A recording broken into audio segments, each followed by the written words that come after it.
So there I was, 15 years old, standing on a rooftop at midnight, begging the universe to give me a cheat code. Let me back up. I died in an internet cafe. 3 days, no sleep, gaming like a lunatic. My heart just clocked out, filed for early retirement, and instead of the afterlife, I woke up inside a novel I actually read, Battle Through the Heavens, the one where a kid gets bullied for being weak, then farms his way to God tier. Except I didn't wake up as that kid. I woke up as a side character, Middleway Han, young lord of the richest auction house in a nowhere town. Rich, yeah, strong, not even a little. No talent, no cheat, no system. For half a month, I stood on that roof every night, whispering to a system that wasn't answering, like texting an ex. Nothing. Total silence. My whole master plan was pathetic. Find the real main character, a kid named Feng Jin. Latch onto him before he blows up. Ride his coattails to the big leagues. That was it. That was my entire strategy. Become a barnacle on the protagonist's boat. Humiliating. It's been half a month, I muttered at the stars. I'm probably the saddest transmigrator alive. And right then, the second I gave up.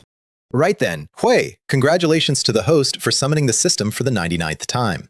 Auction 10,000-fold return activated. 99th time. The thing made me knock 99 times like some cosmic bouncer, but it opened. My eyes lit up like a kid on Christmas. System, what do you actually do? The answer rewired my whole brain. When I auction any item, the system rolls a dice and hands me back a reward worth a certain multiple of what I sold. Sometimes 1,000 times better, sometimes 10,000. Read that again. I sell a rock. The system hands me a mountain. I run an auction house. I own the building. I control what goes on stage. Do you understand what just happened? The universe accidentally gave a casino to a man who owns the casino. And then, the newbie gift pack. Because of course, there's a newbie gift pack. Battle Venerable Trial card. One-time use. Temporarily makes me a god. Character card. Summons an expert who obeys me completely. Resurrection card. Brings me back from the dead, or someone else who died in the last day. And the big one. Heaven-swallowing demonic body. Devour anything in existence to grow stronger. I stood there, staring at 4 items that would each start a war on this continent. My hands were shaking. This is insane, I whispered. But I like it. So I fused the demonic body first. Bad idea, timing-wise. The power tore through me like I'd been fed into a blender, every cell screaming, face gone corpse white. I nearly passed out on my own roof. Then it stopped, and I could devour. I stretched out my palm, and a hungry, sucking force poured out of it. Like the world owed me energy, and I was here to collect. Everything in heaven and earth, mine to eat. Then the character card. Summon. A shadow dropped onto the roof out of nowhere. Knelt. Subordinate greets master. No name. No face I could describe. Just a Do Huang expert, which in this world is the kind of strong that runs a whole city. And he was mine. Completely. From now on, you're shadower, I told him. Stay in the shadows. Don't show yourself unless I say. Subordinate obeys. And he vanished. Like he was never there. I had a one-man deletion squad, and I'd owned him for 11 seconds. That's when the footsteps came up the stairs. She walked onto the roof in red, and the temperature of my brain dropped about 40 degrees. This was Manhwa, chief auctioneer of my auction house, the most famous beauty in the city, the kind of famous where men show up to auctions just to watch her announce lots. Young lord, she said, and the word did something illegal to the air. Still awake? I kept my face flat. On the inside, I was doing that cartoon thing where the jaw hits the floor and rolls out the door. Skincare routine of the gods, this woman. Focus, Weihan. Here's the thing about Manhwa. She's brilliant, low cultivation talent, so she can never fight her way up, which means in a world that only respects strength, a beautiful woman is one bad day away from being someone's trophy or someone's marriage contract. She clawed out a spot in this town on pure competence and terror of the alternative. She built my auction house from nothing, and she was braced for me to take it all away. New young lord shows up. Usually that means the useful woman gets shoved out. So I did the one thing she never saw coming. Sister Manhwa, I said, run it however you want. I won't interfere. Build this place up for me. And when I take over the whole family someday, I'll give you the life you actually want. She froze. Then she smiled, and this time it reached her eyes. Was that winning hearts? I think that was winning hearts. One more thing, I added, casual as anything. Send a few magic cores to my room. Tier 1 is fine. Magic cores are basically batteries ripped out of monsters, packed with violent energy so nasty that even a battle king wouldn't sip one raw. Explodes you from the inside. But me? I've got a stomach that eats the universe. Violent energy is just protein. Half an hour later, 5 glowing cores sat on my table. The Crimson Empress doesn't miss a delivery. I picked one up. Devour. Bang. My gut clenched. Blue-white light flashed behind my eyes. I spat out a mouthful of gross liquid. Which, gross, but Do-Chi, 9th Dan. Overnight jump. A 15-year-old at 9th Dan is a certified genius in this whole empire. Cute. Not my ceiling. My ceiling is the sky and then whatever's above the sky. I ate the other 4 cores like Poffy. By dawn, I'd broken through to Do Practitioner. Then I stopped, cracked my neck, and went downstairs. Because the real event was starting. The auction. The hall was packed. Every family head in town came to grovel at the new rich kid from the capital. I took a private room upstairs where I could watch everything and got comfortable, because I was about to watch a slot machine pay out in front of a live audience who had no idea they were the coins. Manhwa took the stage in red, and the whole room went quiet like church. First lot, a grade 1 healing pill, sold to a mercenary for 3,000 gold. Nice for him. Quay, auction successful, 10,000-fold return triggered. You have obtained a 5th grade pill. I nearly bit through my own cheek. A 5th grade pill. In this entire empire, only the top alchemists can even dream of one, and I got it for auctioning off the medical equivalent of a band-aid. The system is a scam, and I am the beneficiary. Second lot, a cheap magic core sword. Quay, 1,000-fold return. 3rd grade ice sword, a blade that spits freezing sword chi. I got it for selling a butter knife. Third lot, a middling palm technique. Quay, 10,000-fold, an earth rank technique, the kind that used to start wars when one showed up. I got it while eating imaginary popcorn in a private box. Fourth lot, the finale. A cultivation technique this time, and down on the floor, the 3 great families of the town completely lost their minds bidding on it. 2 of them, Feng and Jia Li, teamed up just to bleed the 3rd one dry out of spite. Watching rich men snipe each other over one scroll while I sat upstairs waiting for my prize, I have never felt so relaxed in my life. 250,000 gold, final bid, Quay, 10,000-fold return. Heaven rank cultivation technique, myriad beast true scripture, heaven rank, top tier for the entire continent. I made a noise a grown man should not make. 4 lots, 4 treasures that don't belong in a town this size, and I paid with garbage. This wasn't an auction, it was a heist where the victims applauded. Manhwa found me afterward, glowing. Best auction the house ever had. And I gave her the compliment she earned, because she earned it. And then I asked the only question that mattered. When's the next one? Next month. I blinked. What? Once a month. She explained it patiently. Auctions run on quality, not quantity. You can't gather treasures worth showing up for every week. The whole draw is scarcity. Lower the bar and you kill the reputation. All completely correct and completely unacceptable. I own a machine that turns trash into treasure, and she's telling me I can run it 12 times a year? That's like owning a money printer and using it as a paperweight. So I sat there and I schemed, because scheming is my cardio. The problem was simple. Auctions are rare because good lots are rare. Solve the lots, solve the auctions. And I was sitting on a pile of stuff I'd never use. 3rd grade ice sword? I don't even know which end of a sword to hold. Perfect, I'll sell it. Except, the system has one rule. Anything it gives me won't trigger a return if I auction it again. No double dipping. That gave me a headache. Then it gave me an idea. The best kind of idea. The illegal kind. What if I don't resell the system's item? What if I trade it somewhere else for something new, and then auction the something new at my house? The thing I got in trade isn't technically a system reward, so the system shouldn't recognize it. A loophole. A beautiful, glowing loophole. If it worked, I'd never run dry again. Every reward I didn't want becomes fuel for the next reward.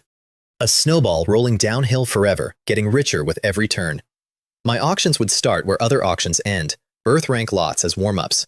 Who on this entire continent could resist a show like that? So I called my shadow. Shadower, take the ice sword and the earth rank palm. Go to the Black Corner region, sell them at the Black Seal auction house, and bring back whatever you get.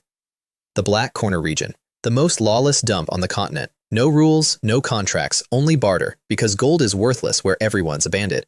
It's exactly the kind of place where high-rank goods change hands with no questions asked. And exactly the kind of place where a fancy earth rank scroll going up for sale draws every killer for 100 miles. Which is why I sent the one guy who can't be caught. Shadower has a movement art that even a 9-star expert couldn't pin down. If it goes bad, he just walks into a shadow and is gone. Yes, master, and my problem left the room.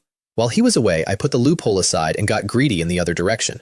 I still had that 5th grade pill and the heaven rank scripture. So, I ate the pill. Terrible idea for a body as weak as mine.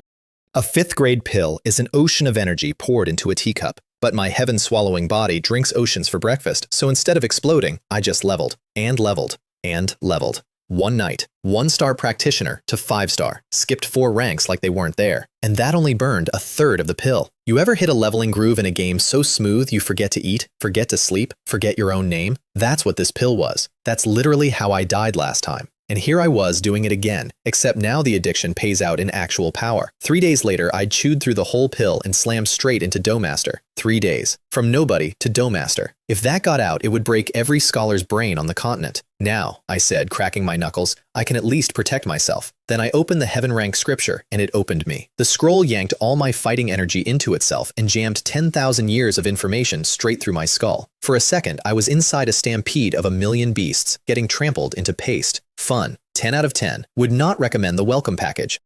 But when it settled, I understood it. The myriad beast true scripture.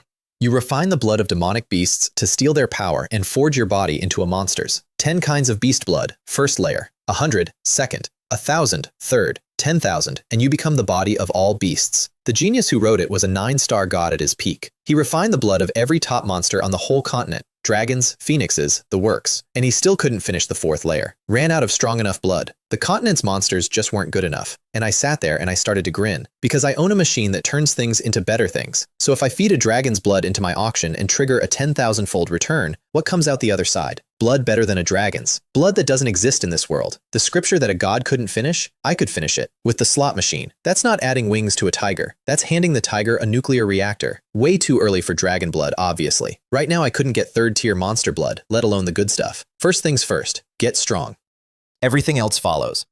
Then Shadower came back, and he did not come back empty. Turns out the loophole works. The Ice Sword and the Palm Scroll sold in the Black Corner region for a stack of goods, and none of it counted as system rewards, which meant every single piece was fresh ammo for my next auction.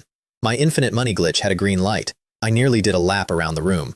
But I wasn't the only one scheming in this building. Down in a quiet courtyard, my problems were compounding interest. There's an old man attached to my auction house, Lao Tzu, a second-grade alchemist, which in a town this small makes him a genuine big deal, the kind nobody offends. He raised Manhwa like a daughter. He'd heard I moved the next auction to 2 weeks instead of a month, and he was furious on her behalf. "This is nonsense," he snapped, face going dark. "How do we prepare enough lots in half that time? He's setting her up to fail." He stood up to go march over and confront the reckless rich kid personally. Manhwa grabbed his sleeve, panicking, because she'd figured out something the old man hadn't. Offending me was the last thing she could afford. "Please," she said.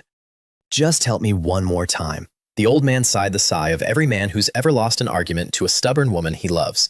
And he went to go refine her a pill instead. Neither of them knew the truth yet.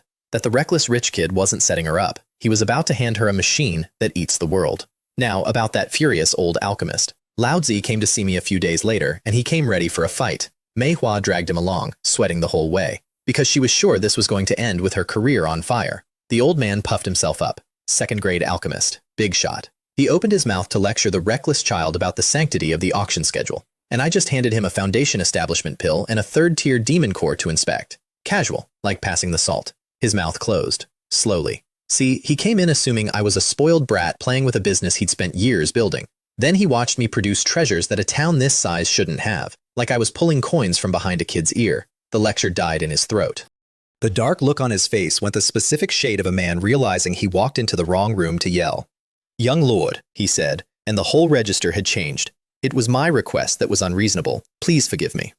From marching over to burn me down to apologizing in under a minute. I love this job. And Manhwa, standing behind him, watched the ground shift under her feet. She'd bet everything on obeying me. Turns out, she bet on the house. So we ran the second auction 2 weeks later, and this time I salted the lots myself, using the loophole goods and a few things I picked out. Bigger crowd. Even more packed than before. Every power in town had heard the middle house was cooking. I took my private box, sat back, cranked the machine. Foundation pill goes up. Hui, 10,000-fold. A 6th-grade fortune golden pill. Only one man in the whole empire can even refine a 6th-grade pill, and I just got one for selling a starter potion. Third-tier demon core goes up. Hui, 10,000-fold. A 7th-tier heavenly poison scorpion dragon core. 7th tier. The pressure rolling off that thing nearly pinned me to my chair, and a little bell went off in my memory. In the original novel, a certain white-haired poison girl needed exactly this core to condense her poison pill someday. Filed that away. Never know when a plot item pays rent. A yellow rank technique goes up. Kui. Earth rank technique out. Then the grand finale. A genuine 3rd-grade chi gathering pill. The kind that can shove a 9-star master straight into a whole new realm. The 3 great families lost their minds again. Fingzhan, head of the Fing family, spent like the gold was on fire and walked away the winner. Kui. 10,000-fold return. 7th-grade yin-yang barrier-breaking pill. I stopped breathing for a second. A 7th-grade pill. That one pill is enough raw material to build a dozong expert from scratch. I got it for auctioning a pill that a guy was going to eat and forget about. 2 auctions in. My storage space looked like a dragon's hoard weren't hit. But here's the part I actually care about. Fingzhan winning that chi-gathering pill wasn't luck. It was me. I'd tipped him off which lot to fight for. Because Fingzhan is the father of a certain kid, and I was about to go meet that kid in person. 3 days later, an invitation came. The Feng family annual test for the younger generation. Come watch the babies show off their power. And I said yes, because I knew exactly which baby I wanted to see. Feng Jin. The actual protagonist of this whole world. The kid the story is supposed to be about. And on the day I met him, the story was busy grinding him into the dirt. I walked into the Feng family training ground in white, and the reaction told me everything. The clan head and all the elders scrambled off their high platform to bow at me like I was made of gold. Which, family-wise, I sort of am. They sat me up top in the seat of honor next to the bigwigs, and two of those bigwigs immediately started doing the single most bizarre thing I have ever witnessed. The Feng family's two silly elders, Grand Elder and Second Elder. The instant they noticed me glance at a pretty girl in the crowd, some gear turned in their heads, and they decided, right there, that I was going to marry into the family. They started pitching me their niece Feng Mei like used car salesmen. She admires you so much, young Master Wei Han. I could introduce you, if you're willing. I glanced, one time, at one girl. And these two had already picked out names for our children. I coughed and stalled. Elders, let's, watch the test first, trying to politely climb out the window. And these geniuses heard, not now, as, yes, but I'm shy. They exchanged a smug little look. In their heads, I hadn't refused, which meant I'd agreed. If I'd known what was happening in their brains, I'd have thrown myself off the platform. Down below, the test began. A big black stone that measures your power. 7th Dan and up, you pass. Anything less, you fail in public in front of the rich guest. Kid after kid stepped up. 5th Dan, fail. 6th Dan, fail. The elders' faces curdled. Feng Zhan sat there dying of secondhand embarrassment, apologizing to me every 10 seconds for the family's dud lineup. Then the tester called a name that changed the whole air in the yard. Feng Jian.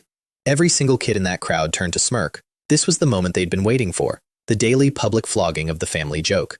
And there he was. Black shirt, standing alone in a corner like he'd been quarantined. 15. Same age as me, same origin as me, actually. Another kid from Earth dropped into this world. My countryman, technically. He walked to the stone with his face flat and pressed his hand to it. Feng Jian, Do Qi, 3rd rank, low level, fail. The yard erupted, not with surprise, with glee. Same spot as last year, the trash. Outsiders here today, and he disgraces the whole family. If he weren't the clan head's son, they'd have thrown him out years ago. And the kid just stood there, clenched his fist so hard his own nails cut his palm, and he didn't even flinch. Bitter little smile on his face. 3 years of this. 3 years of being the strongest genius on the continent's punching bag. Up on the platform, his father's face cracked with heartache. But a clan head can't openly protect the family failure. So Feng Zhan sat there and ate it too. And I watched, and honestly, I was impressed. Because I know how this story ends. This kid claws his way from 3rd-rank trash to Emperor of the Sky. And the reason isn't just the mysterious old man who'll wake up in his ring soon. It's this exact moment. The kid who can stand in a storm of laughter with a knife in his own palm and not break. That heart is the real cheat code. You can't devour your way into that.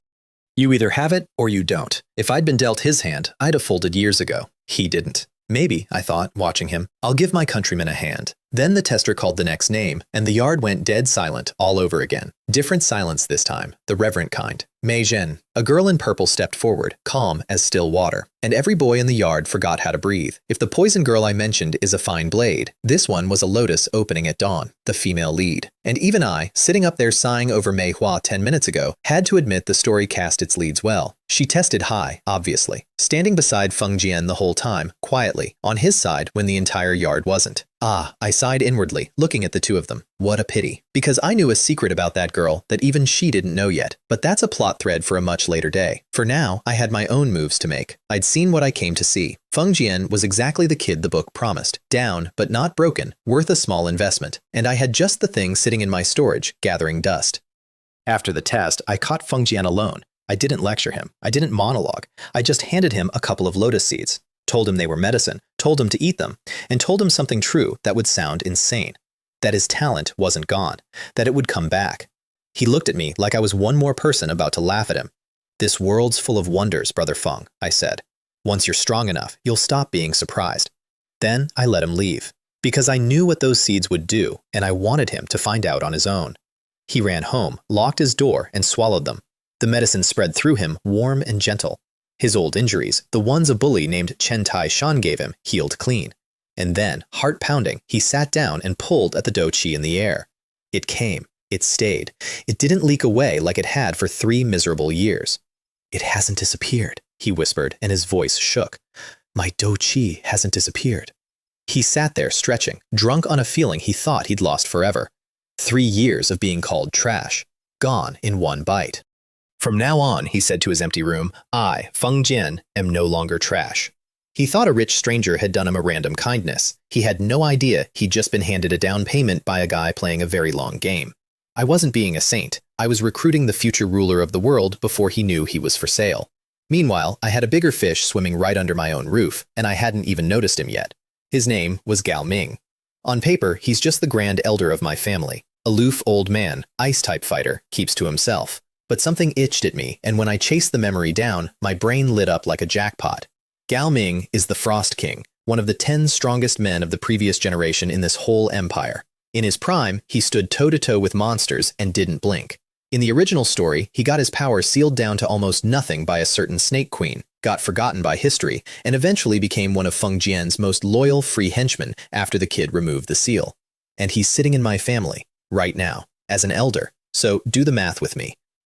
If I can get to Gao Ming, and if I can offer him something worth his loyalty, then I don't just have one Do Huang in my pocket. I have 2, my shadow assassin and an emperor. The story handed Feng Jian the Frost King for free. I intended to steal that delivery before it arrived, but Gao Ming was a problem for later, because he was somewhere far away being sealed and grumpy. What I needed first was strength I could actually reach for, and I knew exactly where to farm it. The magical beast mountain range. A whole mountain range stuffed wall to wall with demonic beasts, which for a normal person means death. For a guy carrying the myriad beast true scripture, it means an all-you-can-eat blood buffet. Every monster I kill, I refine, I get stronger, I climb toward the second layer, and there was a bonus. Deep in that range, the original novel mentioned a hidden vault, a treasure trove left by some old master, packed with goodies, a rare flying technique, a poison scripture that a whole sect of poisoners would kill for. There was just one catch. To find the vault, I needed a certain girl, a doctor from a little town on the mountain's edge. White hair, purple eyes, quiet legend of the region, the petal sage healer. In the novel, she's a tragic early character who grows into a monster of a poison master, the kind who can wipe out an army just by being touched. She's the one who needed that 7th tier poison core I'd already stashed. If I could win her over now, before the story got its hands on her, I'd have a walking apocalypse on my team. Plus, and I'll be honest, I've been a fan of hers since I read the book on Earth. I wanted to see if she was as stunning in person as the pages promised. So I told Shadower to break through as fast as he could, told him to gear up, told him we were leaving for the mountain, because the plan was coming together. Farm the beasts, find the vault, win the poison goddess, loop the auctions, steal the Frost King, bank the future emperor. And nobody in this world had the faintest idea the side character had turned into the player. The mountain sits behind a little place called Qingshan Town. Monster Town, the locals call it, because it's the last stop before the range eats you. I rolled in looking for one thing, the petal sage healer. And since half the town worshipped her, I figured directions would be easy. They were. I grabbed a passing merchant, asked which trail her herb gathering group took up the mountain, and he pointed me right. No secret. Everyone loves the doctor. What I didn't clock was the young man dressed as a merchant standing behind me. The second I said her name, his eyes went cold. Turns out saying Petal Sage Healer out loud in that town marks you. This guy, Zhou Lei, ran with the Wolfhead mercenary group, and the Wolfheads had their own ugly interest in her. He decided I was competition, or a witness, or just an easy kill. Either way, he smiled at me with a knife behind it. Killing you is very simple, he said. Bless him, genuinely. He looked at a 15-year-old and saw prey. I hit him with mountain-splitting palm. 1 palm. Him and his little crew were paced before they understood the gap in strength. No back and forth. No monologue. Just a very confident man, and then a stain. Here's the thing I didn't know while I was wiping my hands. Zhou Lei wasn't a nobody. Zhou Lei was the son of Zhou Viper, the leader of the whole Wolfhead mercenary group. And a father who just lost his only son is the exact wrong kind of problem to leave breathing behind you. Back in town, Zhou Viper got the news and completely came apart, slammed a table into splinters, roared until his voice cracked. Who did this? Who dares kill my son? I'll tear him to pieces. He gave his men 1 day to find the boy in white who walked into the mountain and never came out. Guard every exit, alive or dead, drag him back. So while I was hunting monsters, a grief-mad mercenary boss was hunting me. Filed under, deal with later. I went up the mountain and started farming. Beasts died. Blood went in the tub. I climbed. By now, I moved like a smear of ink. 3 fakes for every real step. The shadow art I'd stolen off Shadower. Most monsters couldn't find the real me before a palm strike found them. But the trip wasn't all shopping. Because somewhere on that mountain, I thought I'd already lost the whole reason I came. I ran into a survivor from the doctor's group, panicked, bloody, half a sentence at a time. A pack of bloodthirsty demonic wolves had ambushed them, and the doctor, the white-haired girl, was still in there, in danger, maybe already dead. My stomach dropped through the mountain. I don't care about strangers' lives, I'll be honest with you. But the doctor absolutely could not die. Without her, no vault. Without her, no poison goddess on my team. And fine, under all the scheming, there was a second thing. I've been a fan since Earth. The thought of her getting torn apart by wolves felt genuinely wrong. I threw the whole careful plan out the window. Shadower. I snapped at the shadow, forgetting to even hide him. Go. Find a girl in white named Petal Sage Healer. You save her. That's an order. And then I ran too. When I got to the ambush site, there was nothing left worth finding. Just wolf corpses and the leftovers a wolf pack makes of people. No survivors. My shadow had arrived too late and killed the rest, but the girl in white was nowhere. I stood in the blood and felt something cold crawl up my spine. She's a major character, I told myself. She doesn't just die like this. But I knew the ugly truth too. I'd changed things. My arrival was a stone in a pond, and the ripples went places the story never planned. Maybe the doctor was dead precisely because I showed up. Maybe I deleted my own goddess by accident. If that was true, I was going to be sick about it for a long time. The grief did something to me, honestly. I stopped being careful. I tore through that mountain, killing everything with a pulse. And the blood soaked in until my whole personality shifted a few degrees darker. A frost unicorn wolf, fast as anything, tried to run. I ran it down in the trees and folded it with a palm strike mid-stride. And then, chasing it, I found a cave. And in the cave, tucked into a crack in the rock, was a shape hiding from a monster that owned the place. A girl. White hair. Hiding in a crevice, praying whatever ape ruled this cave wouldn't notice her. I didn't dare hope. Petal Sage Healer flashed through my head. How could she possibly be here, this deep, in the third-tier beast zone? There was one problem between me and finding out. The monster she was hiding from. A fierce ape, king of the magical beast mountain range. Over 3 meters of muscle, scarlet eyes, a mouth that opened like a red canyon. Bigger and nastier than the leopard I'd just cancelled. And it did not appreciate a human walking into its living room. This one didn't go down in a palm. This one was a fight. The ape came in swinging, claws aimed at my skull, killing intent gushing off it in waves. I threw every shadow I had. It swatted through them like curtains. I hit it with mountain-splitting palm and it kept coming. Hit it again and it roared, more furious than hurt. As the king of the whole range, it had never in its life been humiliated by something my size, and it took that personally. We wrecked the forest. It threw boulders that started as trees. I danced through a dozen phantoms and carved palm strike after palm strike into its hide. My arms split open, blood down the shoulder. The thing just would not fall. If this goes on, I admitted to myself, breathing hard, I might not be the one who wins. I'd emptied the tank. Every technique I owned, spent, and the ape was still standing. So I stopped trying to outmuscle a monster and outthought it instead. I flooded the space with shadows, hundreds of steps of fakes, until the ape couldn't tell paint from person. And while it swung at ghosts, I lined up the one strike that mattered and drove it home where it counted. The king of the mountain finally went down, barely. If that ape had a little more left in the tank, you'd be reading a very different story. But it didn't, and I did. I climbed down into the crevice, and there she was. Really her. White hair, purple eyes. And the second she saw a bloody teenager grinning at her like he'd won the lottery, she took a careful step back, because she thought I was a crazed superfan. Which, fair. She has those. They terrify her. And I just come sprinting in, vibrating with joy. Which is exactly the energy of a man about to ask for an autograph in blood. I got a grip on myself. Played it cool. Explained that everyone in her town knows her name. That's all. She relaxed. A little. Wei Han, I told her when she asked, and she looked me over again, clocking the storage ring, the strength, the clothes, doing the math on whether I came from money. Then she made me an offer. Get her off this mountain alive, and she'd tell me a secret. A treasure trove she'd found. A vault left by some old master that she couldn't open alone. Split it 50-50. I almost laughed. I'd been lying awake scheming how to pry that exact location out of her, and she just handed it to me to be polite. So you agree? She asked when I didn't answer fast enough. I agreed. There was more to those days in the cave than a handshake. A dying eagle, a fire, a girl who cooks like a legend. I'll come back to it, because it's the part that actually changed something in me. And right now, I've got an ambush to walk into. Because down in town, the scheme I'd forgotten about was sharpening a knife with my name on it. Zo Viper had his men fanning out across every exit of the mountain. Guard them all, he'd ordered, table in splinters. The boy in white murdered his son, and a father with nothing left to lose was waiting at the bottom of the only road home. I went up that mountain to farm blood and win a goddess. I was going to come down into an ambush. Let me tell you how the ambush went. I came down the mountain, walked toward the town exit, and there they were. Dozens of wolf heads, weapons out, murder in their eyes. And out front, the grieving father himself, Zo Viper. I was honestly a little confused. Hadn't I already killed everyone who saw me? How'd they connect the dots? Then I decided I didn't care. It's a mercenary group. What's a mercenary group? Boy, Zo Viper hissed. Did you kill my son, Joe Lei? I've killed a lot of people, I said. Which one's your son? That did not help his mood. He explained. His boy followed me up the mountain and never came back. Oh, right, I said. When I went up, I think I stepped on a few cats and dogs. They were wearing clothes like yours. Cruel? Sure. But this man came to kill me over a son who came to kill me first. I was fresh out of sympathy. Joe Viper's killing intent went solid enough to chew. He pointed at me, face twisting into something ugly. No matter who you are, you die today. All of you, charge, kill him. They charged. One earth-splitting palm. That's it. Dozens of men, one palm print, and the whole front line just stopped existing in a cloud of dust. Even Joe Viper, standing safe in the back, got knocked pale and stumbling by the shockwave alone. And before he could turn to run, I let the leopard's gift loose. A bolt of lightning shot out of my hand and hit him dead center. One scream, and the grieving father was a charcoal statue with wide eyes. Down he went, life leaking out into the rubble. The wolf heads had bullied that town for years. Nobody was going to miss them. 0 out of 10 would not recommend hunting the guy who eats monsters for breakfast. Oh, and while I was down there in the mountain, I picked up something extra. Chasing a scent through a waterfall, I found an azure lotus growing in a hidden pool, guarded, of course, by a giant blue python the size of a small building. Everything precious on this continent has a monster babysitting it. It roared, told me to get off its lawn, threw a 10-foot column of water at my head. I split into shadows, appeared over its skull, and dropped a palm strike straight down like a meteor. Skull shattered, blood painted the sky. And I plucked a lotus, which, funny thing, calmed the violent energy roiling in me the second I touched it. Its seeds alone were worth a fortune. Worth more as a gift, someday, to a certain kid trying to heal. Into the ring it went. Along with the python's corpse, because I don't waste blood.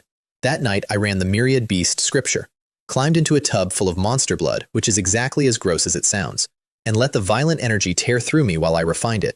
The scripture's whole method is basically self-harm with extra steps. So my willpower had gotten diamond hard from all the practice. 3 hours later, I condensed my 10th blood aperture, opened my eyes crimson, and awakened the first layer, the magical beast body. Done. Then I called Shadower, and we went home. Back at the auction house, I called in Manhwa and Lao Tzu, and I got a very pleasant surprise. Lao Tzu had broken through. 3rd grade alchemist. Overnight, basically, because I'd tossed him a 5th grade alchemist's notebook I had lying around like it was a coupon. The old man who'd stormed in ready to yell at me 2 weeks ago now bowed and swore he'd serve me to the death, that inside this family he'd only ever answer to me, clan head's orders be damned. And Manhwa, watching him, made up her mind out loud too. Manhwa is also willing to follow the young lord to the death, and never betray him. 2 weeks, 1 machine, and the 2 most capable people in the building had gone from bracing against me to bleeding for me. Manhwa showed me exactly how far that loyalty went not long after, when she came by one night with wine and no chaperone. Some things a gentleman keeps to himself.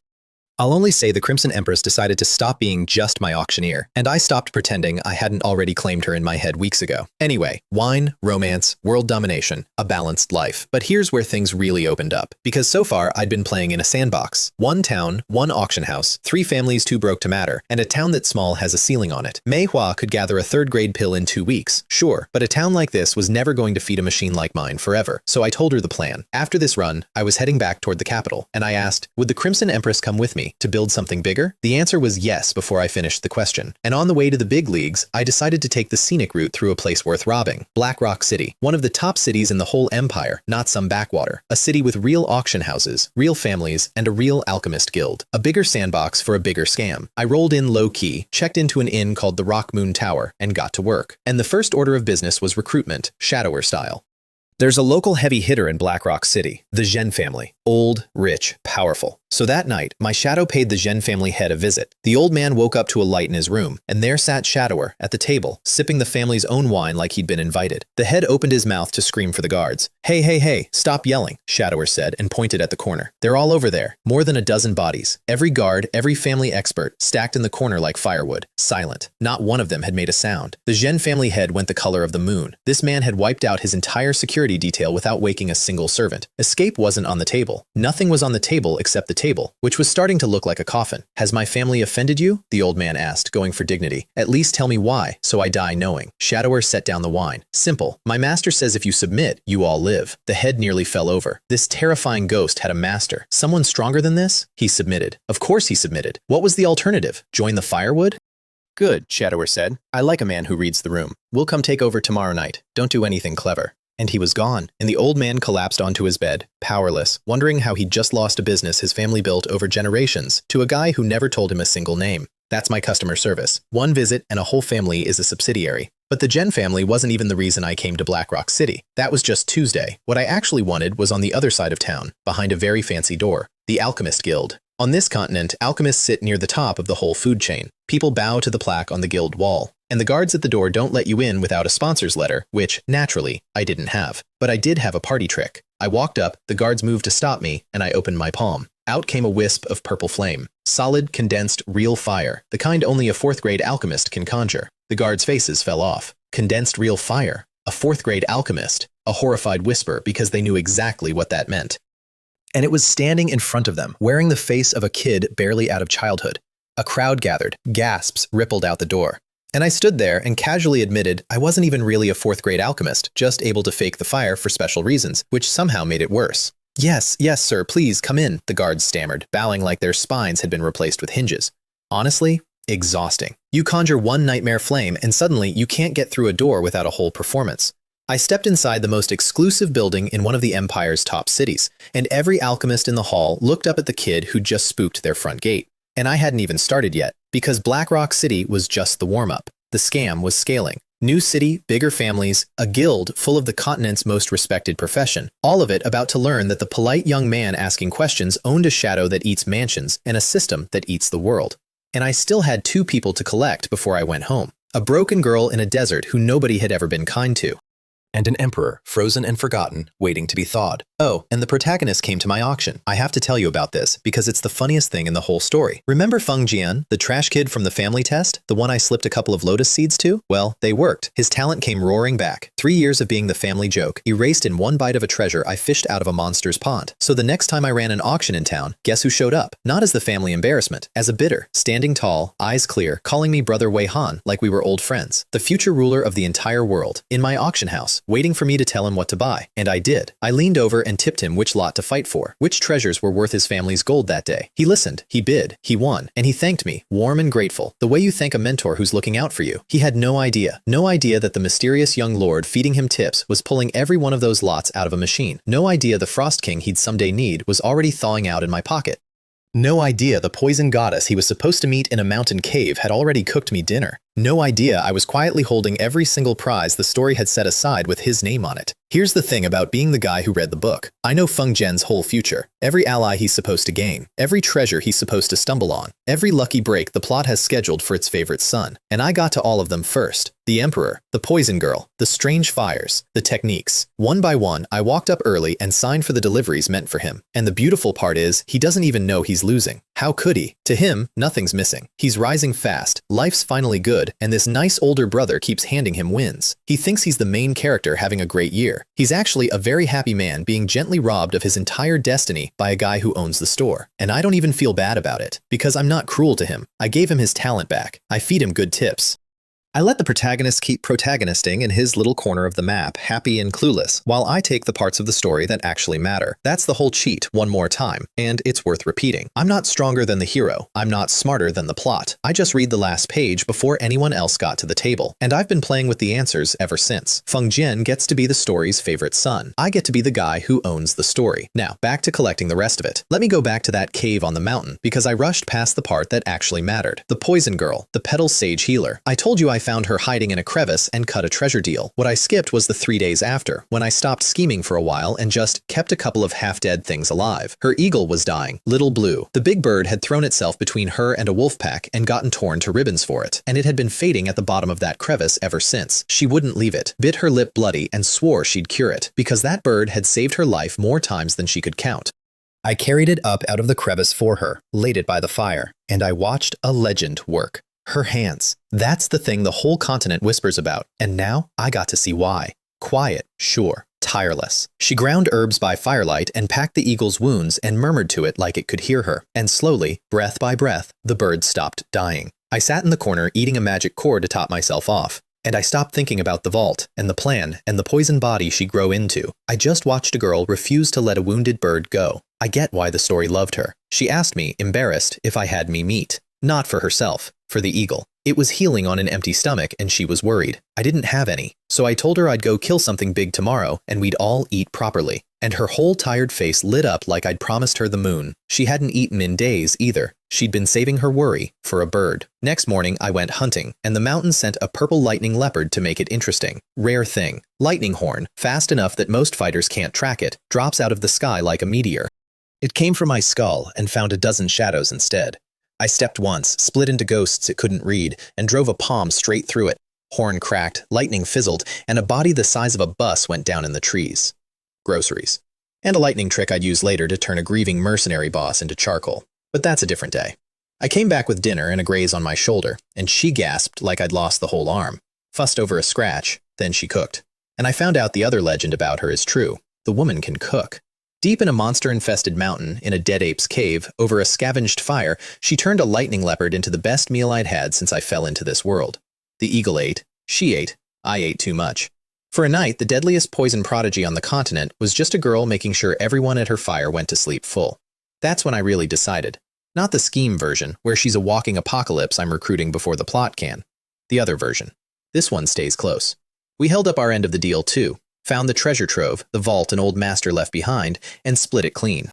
I walked out with a rare flying technique, the kind of thing sects go to war over. She walked out with a poison scripture. That poison scripture is her whole destiny. It's the thing that turns a small-town doctor into the most feared poison master alive. The woman whose touch is death. The one every dark force will someday hunt. I handed the manual for becoming an apocalypse to the gentlest person I'd met in this world, and she thanked me with a smile. She left with my trust and, honestly, a chunk of hers. She even ended up holding my identity token, which caused me a very stupid argument with my own front gate later, but we'll get there. The point is this. The story planned to grind her down slow, a tragic early character who suffers for 100 chapters before her luck turns. I got to her first. I got to her in a firelit cave while she saved a bird, and I made sure her luck turned early. That's the difference between reading a story and living inside one. When you already know who gets hurt, you get to decide not to let it happen. Now, back to the bigger game and the cities I was about to quietly rob blind. Let me back up and tell you how I ended up with the king of the mountain running my errands. Because that happened, and it's ridiculous. Deep in the magical beast mountain range, past the fierce ape, past the python, there's a real apex predator, the amethyst-winged lion king. A Do Huang tier beast, purple-winged, the actual ruler of the whole range, the kind of monster that eats everything else on the mountain and calls it a snack. And it had a son, a little cub. Now, fighting a Do Huang lion head-on is a good way to become a smear. It outclassed me raw. Wings that stir storms, claws that split stone, a bloodline flame in its veins. If it caught me clean, I was paced. So, I didn't fight it clean. I went for the cub first. Cruel? Maybe. Effective? Completely. I got my hands on the little one and kept it very much alive, and I made sure the king saw exactly whose hands its baby was in. The mountain shook when it realized. The king came down like a purple avalanche, all rage, ready to tear the trespasser into confetti. And I stood there, small and calm, holding the one thing in the world it couldn't afford to lose. I didn't threaten. I didn't have to.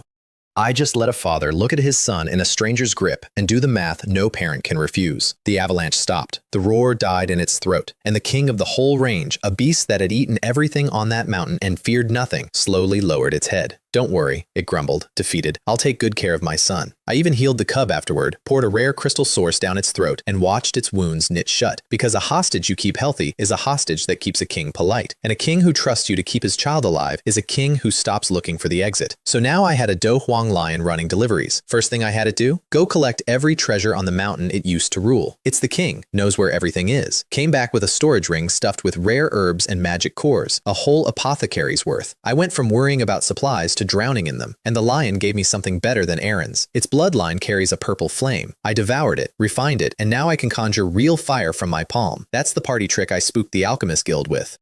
A normal alchemist can't summon real fire until 4th grade, and they need a whole medicine cauldron to do it. I do it with a finger snap, and mine burns hotter than theirs. Because somewhere in all this, I'd also picked up a pill emperor's inheritance. Full alchemy knowledge, poured straight into my skull. All I lacked was practice, and now I had a mountain of herbs to practice on. So on top of everything else, I started leveling a second class, alchemist. Because why be one broken thing when you can be two? Riveting lifestyle, honestly. Farm blood by day, refine pills by night, snap purple fire at door guards for fun. So when I hit Black Rock City, I wasn't just there to annex the Zhen family and scare a guild. I was there to run an auction. A real one, in a real city, with real money, in front of families who could actually afford the good stuff. And this is where the machine got scary. Back in that little town, I fed it garbage and got treasures. Now I fed it treasures and got the kind of thing that starts continental incidents. Every lot I put up came back multiplied into something rarer, and I fed the returns back in.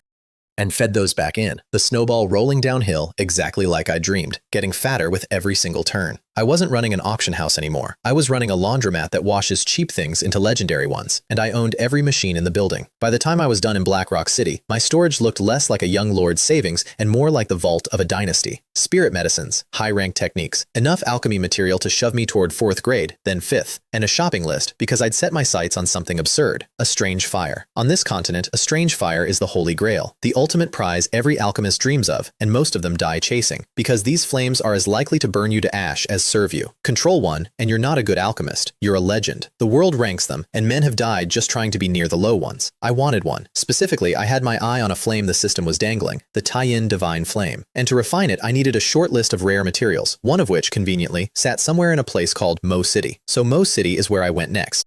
And Most City is where I ran into a grumpy old man in a map shop who was about to change my whole endgame. I needed a desert map. The Tagore Desert, the one crawling with snake people, is a nightmare to cross without knowing the terrain. And I had a torn map fragment, half of one, and I'd heard the other half belonged to a cartographer in Most City. His shop was quiet. He didn't even look up when I came in. Just an old voice telling me the goods were on the counter. Pick something myself. Rude. I figured this guy couldn't sell water in a desert. What I didn't know was that his maps were the most accurate in the entire city. Every route walked personally, every landmark true. This wasn't some hack. This was a man who'd crossed that desert more times than anyone alive. I asked for the most detailed map he had, and then, casually, I mentioned the fragment in my hand. His brush trembled. The line he was drawing slid off course. He looked up, really looked this time, and when his cloudy old eyes landed on my torn map fragment, something flickered in them. Recognition. He asked, too flat, too careful, where I'd gotten a fragment like that. The desert, I said. Fine.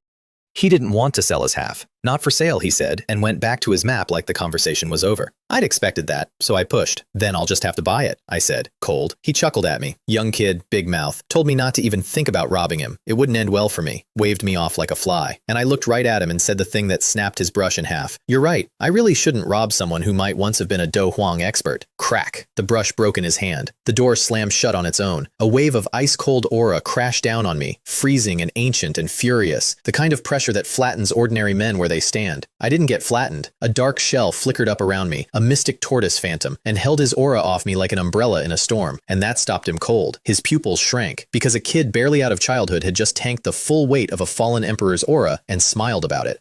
Here's what I knew, standing in that little shop, that he didn't know I knew. This grumpy old map seller was Gao Ming, the Frost King.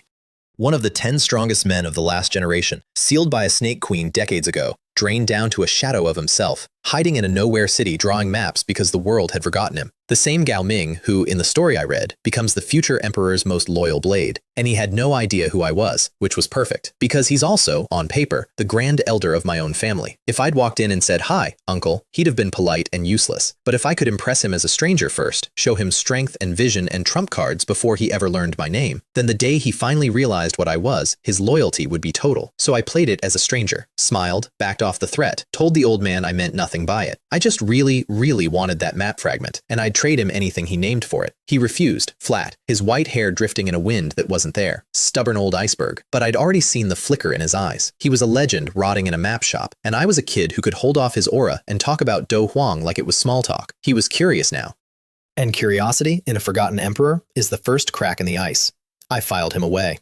Because I couldn't offer him the one thing that would actually buy him yet, his freedom from the seal. And I had a hunch about where the key to that seal was hiding. Out in the desert he'd mapped so carefully. The Snake Queen who ruined him. I just had to go into the sand and take her. Now let me tell you about my side hustle. Because while all this was happening, I was quietly becoming an alchemist too.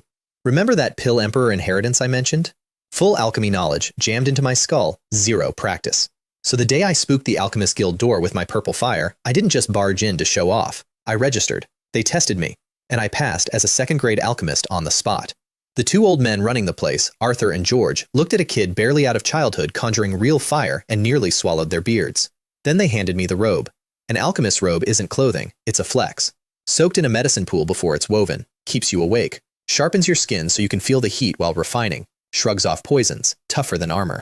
Costs $1 million gold to make, which is why armies can't afford to issue them. I put it on and it felt like slipping into cool water. And for 1 second I thought, what would I get if I auction this? Then I stopped myself. Auction a guild robe? That's the kind of insult that gets a man hunted by every alchemist on the continent. Some lines even I don't cross. That week, Arthur pulled me into his study for the polite interrogation. Who's your teacher? Where'd the purple fire come from? I had my lies ready. My teacher was a recluse named Venerable Long Way. No guild record. Sworn me to secrecy. The purple flame? A gift from my teacher, who prided off the amethyst-winged lion king. Both lies. Both airtight. And watch what those lies did to their heads. A teacher who's a hidden expert. A teacher who can rip a strange flame off a Do Huang beast. Which means the teacher is probably a Do Huang and an alchemist. The two old men traded a look, and I could see the math running. Whoever trained this kid is a monster, and this kid is going to shake the whole empire someday. I invented a legend, and they built the rest themselves. Chef's kiss. But I didn't come to the guild for a robe and a rumor. I came shopping because I wanted a strange fire. Let me explain what that means because it's the whole endgame. A strange fire is the holy grail of alchemy. There's a ranking of them and men have died just standing near the low ones. Control one and you stop being a good alchemist and start being a name history remembers. Most who chase them burn to ash, moths and flames. and my system was dangling one in front of me, the tie-in divine flame. To refine it, I needed 3 specific things: a blood lotus pill, which needs a 5th-grade alchemist to make, an ice spirit cold spring, and a spirit-absorbing stone. So I asked Arthur and George, all polite, if they knew anyone holding an ice spirit cold spring. Their faces did a thing. That's a natural treasure, kid, priceless, not for sale. And honestly, why would someone your strength even need it? I just smiled and said I really did need it, and I'd pay whatever made the owner happy. The vice president got up and shuffled into the back to check the records, because I'd read the book and I already knew a lazy old crank named Dieter had one.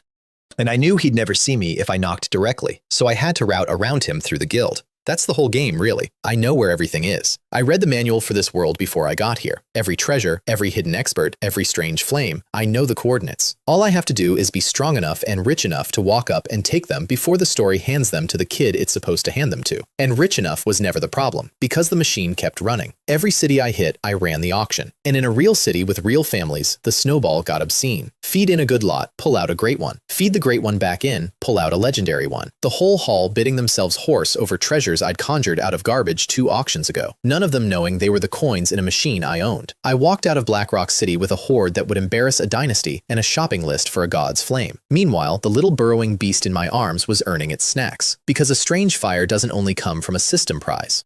The best ones hide in the world, and one of the nastiest sleeps under the desert. A green lotus core flame buried deep in the earth. And I happen to own a beast that lives in dirt and tears holes through space for a living. 2 bottles of crystal source a day. That was the price. And my little drill went hunting the holy grail of alchemy underground while I sat up top drinking tea. Best employee I ever had. Never complains, works for juice, digs up legendary fire. So stack it up. A guild badge and a fake genius teacher the whole guild is now afraid of. A robe worth a city block. A slot machine printing treasures across 3 cities. A god's flame on layaway, ingredients being tracked down as we speak. And a squeaky beast mining a second strange fire out of the sand. I came to this world as a kid who couldn't light a candle. Now I was collecting the flames that burned down mountains, and I hadn't even broken a sweat. Let me actually walk you through one of these auctions, because reading the machine-printed treasure doesn't hit like watching it happen. Blackrock City, first real auction in a real city. I set up under a quiet name, took my private box, and let Manhwa run the floor the way only she can.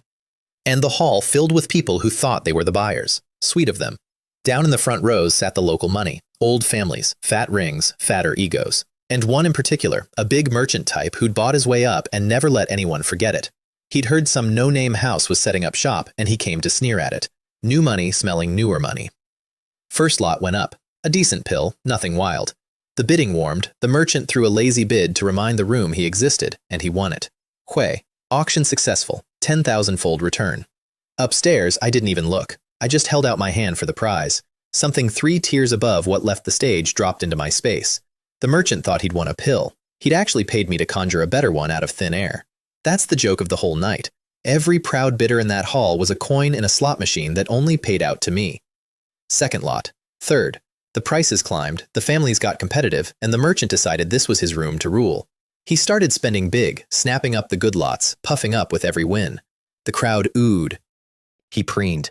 And every single time, the system leaned over and dropped something rarer into my box. Feed it a good lot, pull out a great one. Feed the great one back in next time, pull out a legendary one. The snowball rolling downhill, fattening with every turn, exactly like I'd dreamed on that first rooftop. Then the finale lot went up, and the merchant made his mistake. He won it, loud and smug, and then he decided to throw his weight around, started leaning on the house. Who runs this place? Where's the owner? Does this no-name outfit even know who he is? The classic script. The rich man who's decided the new shop needs to learn its manners. Manhwa handled him with a smile that could freeze a river. Polite, immovable. And when he pushed harder, when he raised his voice at my auctioneer in my house, a shadow he never saw shifted in the rafters. I didn't need Shadower to do anything. That's the beauty of it. The merchant felt something. A cold weight settle on the back of his neck, a pressure with no source. The specific instinct that tells a small animal a much larger one is looking at it. His bluster died mid-sentence. His face went the color of old paper.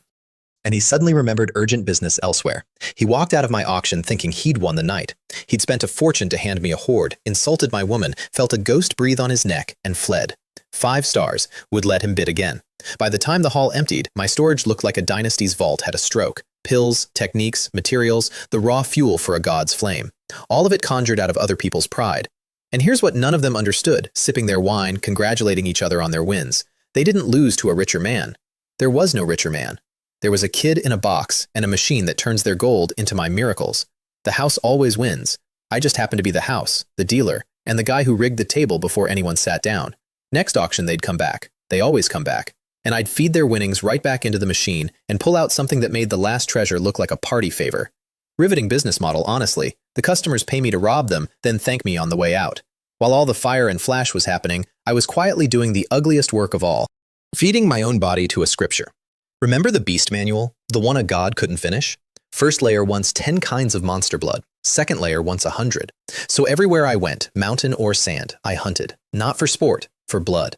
Every beast a brick in a wall I was building out of my own bones. The hunts got meaner as I climbed. Small things dropped in a palm. Big things made me earn it. There was one, deep in the range, I still think about. On paper, it outclassed me. It came in fast and heavy, and for a bad minute, I was eating hits I couldn't fully block. But my whole trick is that I don't fight fair. I drown the air in shadows. The thing swings at ghosts. Then I stop being a ghost, for one strike, in the one spot that matters. It worked. It usually works. One day it won't, and that'll be a very bad day. Not today. Then came the gross part. I climbed into a barrel of monster blood, which is exactly as revolting as it sounds, and let the scripture rip me open and stitch me back. The method is basically self-harm with homework attached. But my will had gone diamond hard from doing it over and over. The violent blood tried to twist my mind and bounced right off.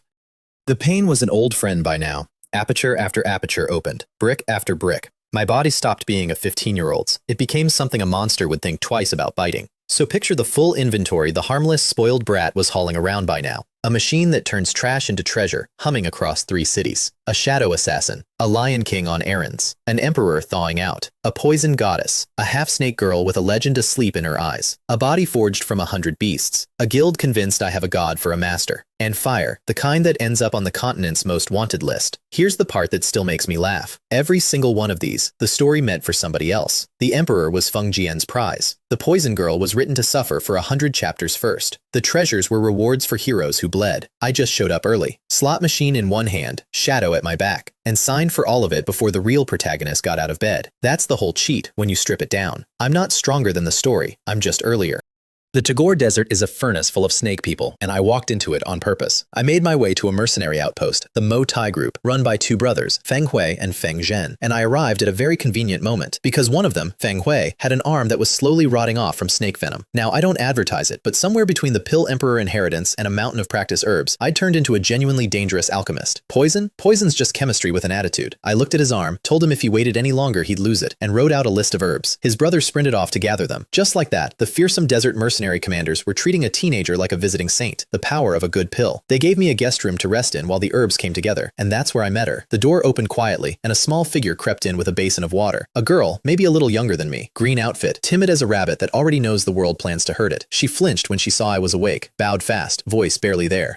"My lord, are you awake?" I asked her name. I'm called Shen Zhen. And my heart did a quiet backflip because I knew that name, Shen Zhen, another face from the book. But I saw the fear in her when I stared too long. So I looked away and made up a soft lie that she reminded me of a maid I used to have. Here's what the story never let people see about Shen Zhen and what I already knew. Near this desert, snake people sometimes take human women. Almost never does anything come of it. But once in a great while, a child is born of both bloodlines. And those children almost never live past the age of 2. Because the world on both sides decides they shouldn't. Human and snake person, belonging to neither, hated by both. Shen Zhen was one of those children, and somehow she'd survived to 13, 14, which meant she'd simply collected more years of being spat on than most. I found out the hard way when she came to wash my feet, gentle and careful, and her sleeve slipped. On her snow-white wrist there were scales, faint, blue, beautiful scales. She saw me see them, and her whole face went white. She scrambled back into the corner, hugged her knees, and started to shake, whispering that she was sorry. She didn't mean to scare me.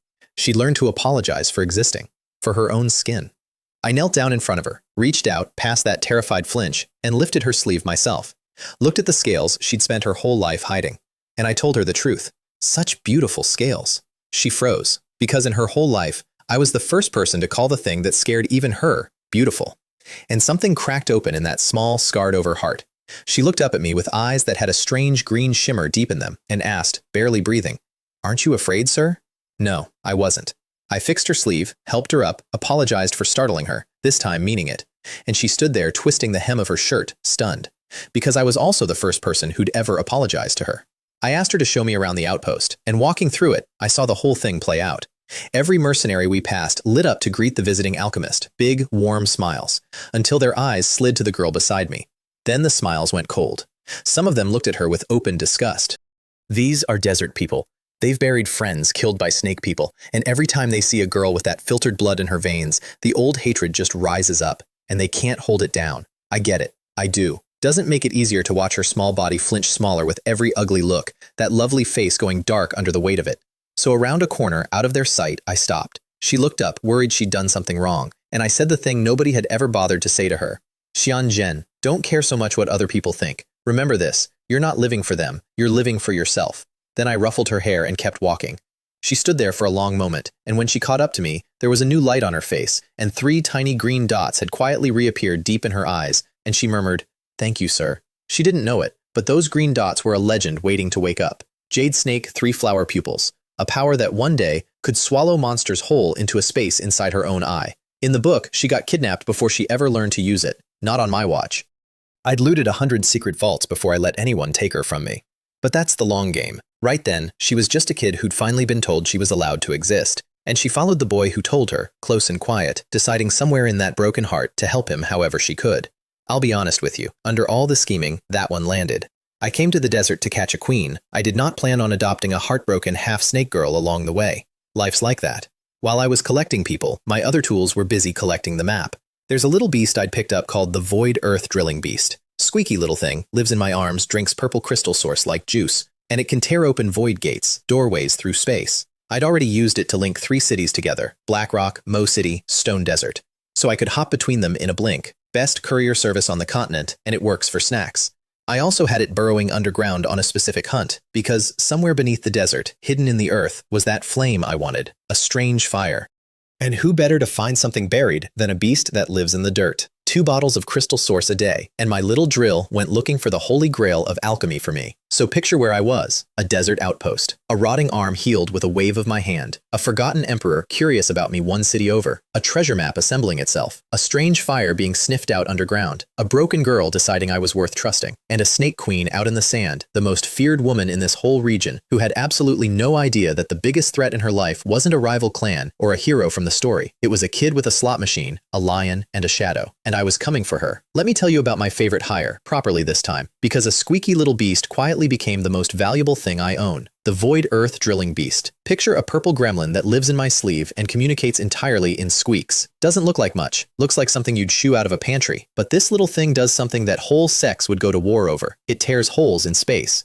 Burrow into the ground, and it doesn't just dig a tunnel. It opens a void gate, a door through the world. Step in one side, step out somewhere else entirely, no matter how far. And once it's built a gate somewhere, that gate stays open for it to use again. Do you understand what that means for a guy running a scam across an empire? I linked cities together. Blackrock City, Mo City, Stone Desert City. 3 void gates, 1 for each, all stitched into a single network. And with that, I could stand in 1 city at breakfast and be 3 cities away by the time the tea cooled. No roads, no travel, no warning. Just a purple flash and a gremlin, and I'm gone. Think about what that does to every plan anyone could make against me. You want to trap me? I'm not there anymore. You want to guard the exits like a certain dead mercenary boss tried? There are no exits. I don't use doors. I use holes in reality that only my beast can open. It also made me the fastest courier alive. Shadower needs to deliver a threat 2 cities over? Void Gate. I need a rare herb from a market I'll never physically visit? Void Gate. The whole continent shrank down to arm's length.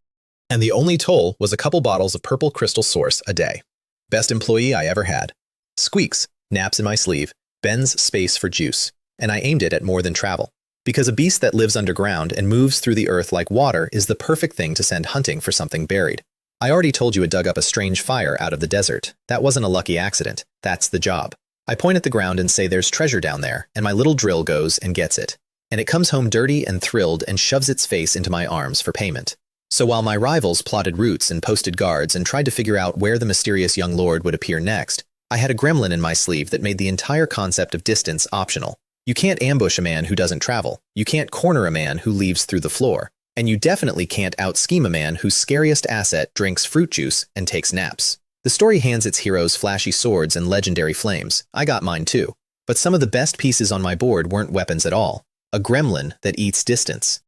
A lion that runs errands, a shadow that eats mansions. Turns out the real cheat isn't being the strongest thing in the room. It's owning every strange little advantage the strongest things never think to grab. Back in the desert, my herbs came together. Time to save an arm. Feng Hui's poisoned arm was hours from the trash. I brewed the cure, applied it, and watched the black rot pull back like a tide going out. The commander who could barely lift the arm flexed his fingers and nearly wept. Just like that, the Mo Tai mercenary group belonged to me. Not by force, by gratitude. A cured arm buys more loyalty than a raised fist ever could. Two brothers, a whole outpost, an army in the sand. Mine, because I know chemistry and they didn't. That's the thing nobody in this world respects until it saves their life. An alchemist isn't a support class. An alchemist is a nuke that also fixes your arm. While the brothers swore themselves to me, my burrowing beast came home dirty and thrilled. Squeak, into my arms, because it had found the thing. Deep under the sand, past rock and heat, the green lotus core flame, the strange fire I'd sent it hunting.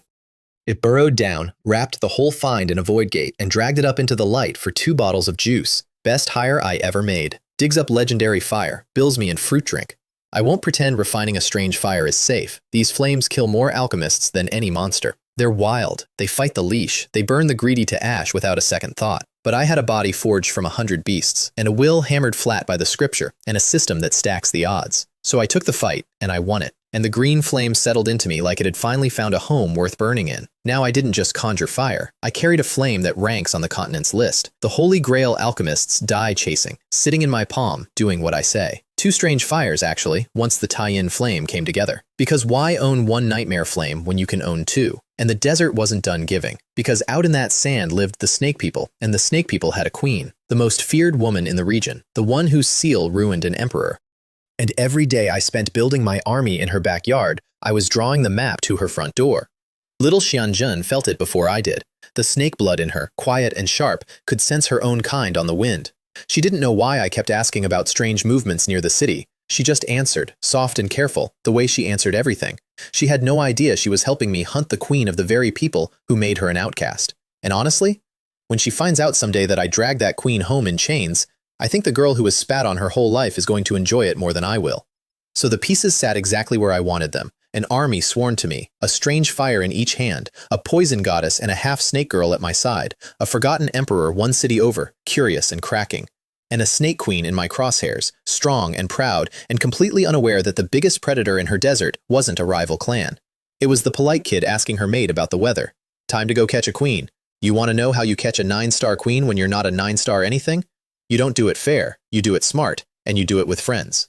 Let me set the board. Queen Lamia is a 9-star Do Huang. On a good day, she'd flatten me without noticing, so I made sure it wasn't a good day. First, I didn't hunt her alone. I had my Lion King. The amethyst-winged Lion King is a Do Huang beast in its own right, the old ruler of a whole mountain range, and it owed me its son. When I pointed it at the queen, it went. A king against a queen, out in the open sand. Second, I picked my moment. The desert is her home, but the desert is also full of enemies, and a queen who's been fighting is a queen who's already bleeding. I waited until she was worn and wounded, tail torn, guard down. You don't fight a lion at full strength. You fight it after it's already been in 3 other fights. Third, I had a shadow she'd never see, and fire she'd never expect. Shadower in the dark. 2 strange flames in my palms, and a body forged from 100 beasts that could take a hit meant to end a normal man. So we boxed her in, the Lion King in her face, roaring, trading blows, my shadow at her back, and me in the middle of it, throwing everything, palms and fire and phantoms, not to kill her, but to wear her down to the exact point where a seal would hold. Because killing her was the amateur move. Killing her gets me a corpse. Sealing her gets me the most feared woman in the region on a leash. And a leash on Lamia is a key to something I wanted much more than a dead snake. It was ugly. It was long. She did not go quietly, because queens never do. But 3 against a wounded one, with fire and shadow and a body that won't quit, only ends one way. Her tail buckled, her aura guttered, and I clamped the seal down before she could gather herself, locking that towering 9-star power away until she was no stronger than a common fighter. The queen of the snake people went out cold in my arms, sealed, caught, mine. I hauled her back, treated her wounds, and set her in the room next to Xianzhen to wake up and discover her new reality. I'll be honest about the timing here. Yes, the same girl whose people made Xianzhen an outcast, I dragged home in chains and stuck 1 wall away from the outcast in question. I did not miss that irony. Neither, I suspect, will Xianzhen the day she works out who's snoring next door. But the queen wasn't a trophy, not really. She was a key. Because there's a forgotten emperor one city over, rotting in a map shop, and the woman who sealed his power decades ago was the same proud queen, now unconscious in my spare room. I didn't just catch a monster, I caught the answer to a debt an emperor gave up on paying. The most feared woman in the region, in my guest room, on my terms. She woke up swinging, obviously. First thing she noticed was that she was somewhere strange, and that her snake tail was bandaged, which meant somebody had saved her, which enraged her more than getting hurt had. Then she noticed the clothes. Someone had changed her out of her ruined ones while treating her. She did not take that well. A killing intent rolled off her strong enough that I felt the chill through the wall. Cute. Who exactly did she plan to kill? She reached for her power to wreck the room, and nothing happened. She reached again. Nothing. And the color drained out of that proud, aloof face. Because the queen of the snake people had just discovered she'd been knocked down to the strength of an ant. Impossible, she whispered. That's impossible. The woman who looked down on everyone, panicking because the strength she looked down from was gone. That's when I opened the door. That's certainly true, I said, walking in with the most punchable smile I could manage. She recognized me instantly, and before I could even land my opening line, she threw a palm strike at my head. Rude. Queen Lamia, you didn't expect this, did ye? Was as far as I got. Can you at least let me finish talking before you attack? Crazy woman. But I wasn't worried. We were both great fighter level now, and she was injured. And I'd been curb stomping things that outclassed a great fighter for months. I met her palm with heaven covering palm. Bang. The queen who ruined emperors went flying backward onto the bed, coughing up blood. I winced a little. It took forever to wake her up, and now I was worried I'd knock her right back out. Hey, calm down, I told her. I'm the one who saved your life. You're hurt. You can't beat me right now. Just reasoning with her. Very generous of me. She thought about the changed clothes, decided I was responsible, and got angrier. Snaketail thrashing, ignoring every word. Damn human, I'll kill you. So I hit her again. Bang, second heaven covering palm. Same result, back onto the bed. And before she could gather herself, I flickered across the room with my shadow art, got a hand around her long neck, and pinned her flat. It seems, I said, gripping her throat, staring down at the queen of the snake people helpless under my hand. You still haven't figured out your situation, my queen. You think I really wouldn't dare kill you? The most feared woman in the region. Pinned by a teenager she'd have stepped on a season ago. If she had any self-awareness left, this was the moment to find it. And here's the beautiful part. The real value of catching this particular queen wasn't the queen. It was the key on her belt. Because she's the one who sealed Gao Ming, the forgotten emperor grinding away in a map shop, hollow and bitter, one city over. His whole tragedy, his lost decades, his rotting legend, all of it traces back to this woman under my hand. And I had her, sealed, pinned, and mine. So think about what I could walk into that map shop with now. Not gold, not a trade. I could walk in and offer a fallen emperor the one thing he'd wanted for decades and given up on, his power back. And the person who took it, kneeling. That's not a business deal. That's the kind of debt a man pays with the rest of his life. So I went back to that map shop. The old man was where I left him, head down, brush moving, drawing his perfect little maps in his perfect little exile. He didn't look up. Of course he didn't. Not for sale, he said. Same 2 words as last time. I didn't come for the map, I said. That got a flick of the eyes. Just one. I didn't play the polite stranger this time. I let him look at me and feel the pieces land, one by one. The kid who tanked his full aura and smiled. The kid who chatted about Do Huang like it was weather. And then I said a name he hadn't heard spoken with fear in a very long time. Queen Lamia. The brush stopped. I told him she was alive, sealed, wounded, currently unconscious in a room in my inn, one wall away from a little half-snake maid. The woman who took his power. The woman who turned the Frost King into a man who draws maps for strangers. I had her leash in my hand, and I was standing in his shop holding it out. For a long moment, the old man didn't move, and when he finally raised his head, the tired old map seller was gone. What looked up at me was older and colder and infinitely more dangerous. Decades of buried rage, thawing in real time. You, he said slowly, had better not be lying to me. I wasn't, and he knew I wasn't, because no one lies about holding Lamia. You don't joke about a leash on a nightmare. Here's the offer I put on the table, and it's the best deal I ever made. His power back. Not a fraction, not a favor, the whole Frost King, restored, and the woman who took it, kneeling in front of him if he wanted her to. In exchange for one thing, him, his loyalty, his blade, his frozen fury, pointed wherever I pointed it. To a man who'd rotted for decades over exactly one wound, that's not a transaction, that's a resurrection. He took it, and then I dropped the last card, because a debt lands 10 times harder when the man learns he already owed you. I told him who I was, Mittel Vi Han, young lord of the Mittel family, which made this grumpy map seller, technically, on paper, one of my own family's grand elders. He'd been sworn to serve the Mittel heir for longer than I'd been alive. And the reckless heir he'd have rolled his eyes at was the one who walked into his exile holding the key to his whole life. The old iceberg stared at me. Then he laughed, short and rough, the laugh of a man who's just realized the universe has a sense of humor after all. The Frost King came back to life, and he came back mine. Let me remind you what the story wanted to do with this man. Hand him to Feng Jian. Years from now, a thawed, loyal, free henchman for the favorite son, delivered right on schedule. I intercepted the package, signed for it myself, and left the future emperor a slip that says, try again. So let's do the full count. 2 Do Huang in my pocket now, my shadow in the dark, and an emperor at my side. A lion king running errands, a poison goddess, a half-snake girl with a legend asleep in her eyes, a body forged from 100 beasts, 2 strange fires, a guild that thinks I have a god for a teacher, a slot machine that eats the world, and a snake queen in the spare room, deciding, slowly, whether she'd like to keep breathing. I came to this world a barnacle looking for a boat to cling to. Now I own the harbor. There was only one thing left before the real game began. Go home. Back to the capital, I fled as a nobody. Back to the family. Back to the grandfather who still thought I was his spotted, powerless little grandson. Time to show the old man what his boy dragged home from the sand. But before I show you the homecoming, you need to understand what I was flying back into. Because the capital isn't a bigger version of that first little town. It's a different world. The whole time I've been playing in Wutan City, wrecking 3 broke families who saved less than $1 million gold a year between them, that was the kiddie pool. Real money lives in the capital. And at the top of the capital sit 3 names, the big 3 of the entire empire. The Middle family, the Nolan family, and the Intel family. Old blood, deep roots, fingers in business and military, and, if the whispers are true, tangled up with the royal family itself. These aren't families, they're powers. And my family, the Middle family, is one of them. Which means the spoiled brat I woke up as? He wasn't some minor lordling. He was the heir to one of the 3 thrones under the throne. He just happened to be, until recently, completely useless.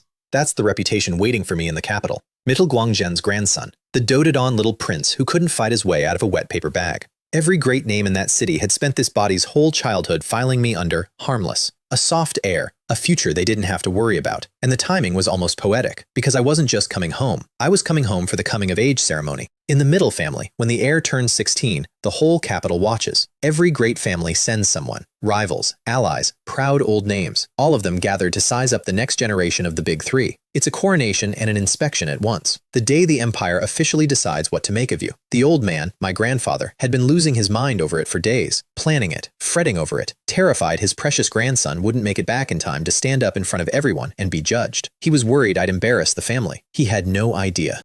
Because every one of those proud names flying in to measure the soft little Mittel heir was about to get a very different measurement. They were coming to inspect a barnacle. They'd find the tide. And here's the part I kept close, the part that made the whole thing delicious. I wasn't going to show them everything, not the machine, not the emperor, not the queen in the spare room. A card like that, you don't spend at a party, you bank it. I was going to walk into my own coming of age looking like exactly what they expected, the harmless heir.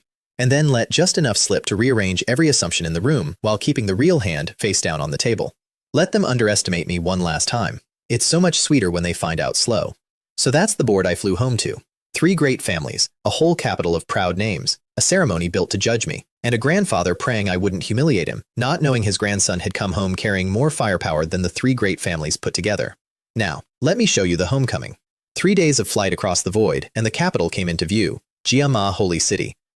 The place I'd fled the day I arrived in this world, weak and cheatless, running off to cling to Feng Jian's coattails because I had nothing else. Back then, that city felt like a mountain I'd never climb. Now I looked at it and thought, with my current strength, I could take this whole city without trying. Funny how a year changes things. Gao Ming flew beside me, the Frost King breathing free air for the first time in decades, muttering that he'd finally set foot in this place again after all these years. And little Xianzhen trailed behind, wide-eyed at a city bigger than anything she'd ever seen, whispering that as long as I was there, she'd love anywhere. I told her not to worry. Wherever I go, she comes. Then we walked up to my own family's front gate, and the guard stopped me. New guys, didn't recognize me. This is the Middle family. State your business. I'm being blocked at my own front door. This is what I get for handing my token to a poison girl in a cave. Are you new? I sighed. Go tell the head guard, Captain Chen, to come out and see me. They exchanged looks. One ran inside.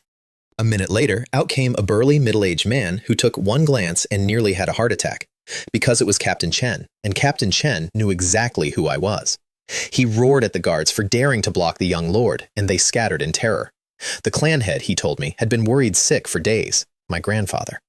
I went in, walked the halls I grew up in, Shanjun and Gao Ming quiet behind me, and made my way to the old man's side room. Now, my grandfather, Mittel Guangzhen, clan head, a fighting king, and the man who spoiled the original owner of this body absolutely rotten. In this body's memories, he never once raised his voice at me, doted on me my whole childhood, which made walking through that door interesting. He was in there, fretting over my disappearance, ordering his men to find me before the coming-of-age ceremony. I pushed the door open in white and said, "No need, Grandpa, I'm already back." His old face lit up with joy. My dear grandson. And then it curdled straight into fury. "Stinky brat, where the hell have you been? Kneel down." I blinked. In all this body's memories, he'd never once been strict with me.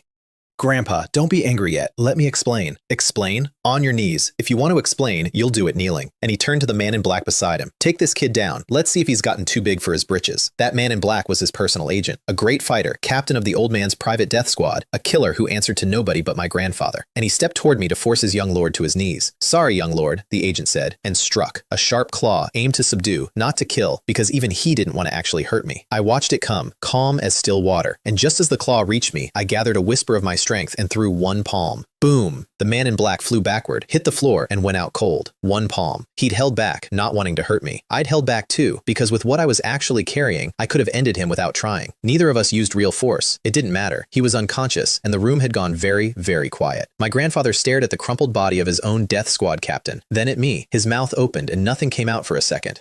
"Stinky brat," he finally managed, disbelief cracking his voice. "Your strength?" A great fighter, his own hand-picked killer, dropped by his spoiled grandson with a single palm, which meant the boy he'd spent his whole life protecting had, somewhere out there, become a great fighter in his own right. In a year. Starting from a kid who hadn't even broken through when he left. Impossible, his face said. And under the shock, delight, because what grandfather doesn't want to be wrong like this? "Grandpa," I said, smiling at his stunned face, "can you listen to my explanation now?" He could. Suddenly, he was very interested in listening. And I gave him the same story I'd used to fool a Frost King. Met a mysterious teacher, trained in secret, all very humble, all very fake, because the truth, a slot machine that eats the world, a lion king, a sealed snake queen, 2 emperors in my pocket, a poison goddess and a half-snake girl, was not a thing you explain to a fighting king before dinner. And that's where I'll leave it, standing in my grandfather's side room, watching the old man's whole picture of me shatter and rebuild in real time.